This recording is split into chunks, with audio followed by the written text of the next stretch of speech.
6 снежня на прывакзальнай плошчы ў Менску адбылася супольная сустрэча кандыдатаў на прэзідэнта Владимира Некляева ды Андрэя Саннікава з выбарцамі.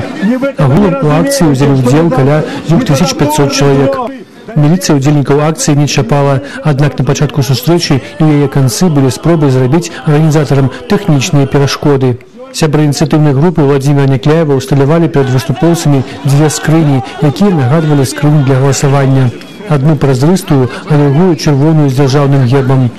У першую кинули портрет Некляева, у другую – Лукашэнкі. Владимир Некляев працытаваў вытымкі са сваёй прамовы на ўсебеларускім сходзе, якая не адбылася, бо кандыдата на прэзідэнта на гэты сход не пусцілі.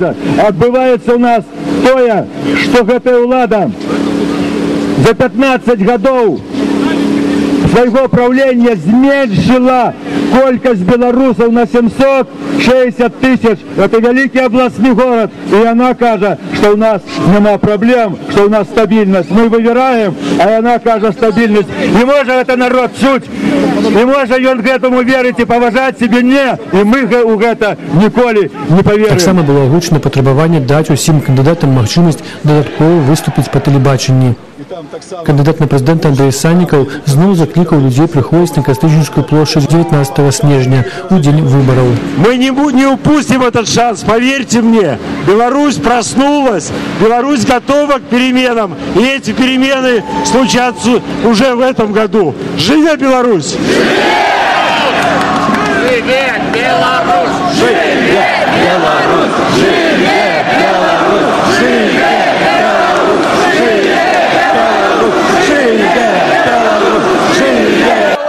Кончилась сустрэча под песню Дмитра Вацюшкевича. Бясконца наша мара об свободе вядзе нас по зямлі і по воде, як сонца, што ніколі не заходзіць, як зорка, што ніколі не ўпадзе, і як зорка, што ніколі не ўпадзе, і як зорка, што ніколі не ўпадзе.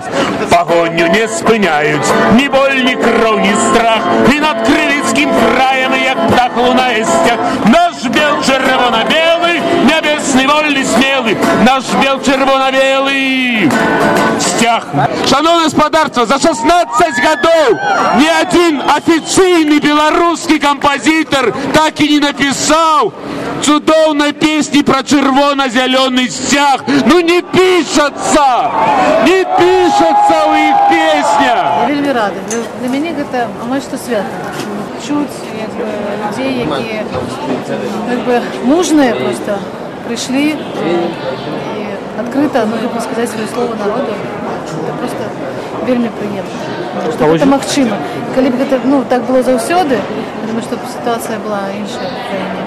Вот я хотел взять комментарий у женщины тут, и она сказала, что у нас дети, у нас своя справа, и мы боимся. Вы думаете, она не кусить, правду кажет? Я так само боюсь. Но просто той страх, який у мяне, ён страх за будущее. Тому я боюсь, что я могу пропустить нечто важное в своем житті. То есть, а гэта той выбор, який я зраблю 19 снежня. Я за гэта боюсь. Тому гэты страх меня вядзе наперад просто.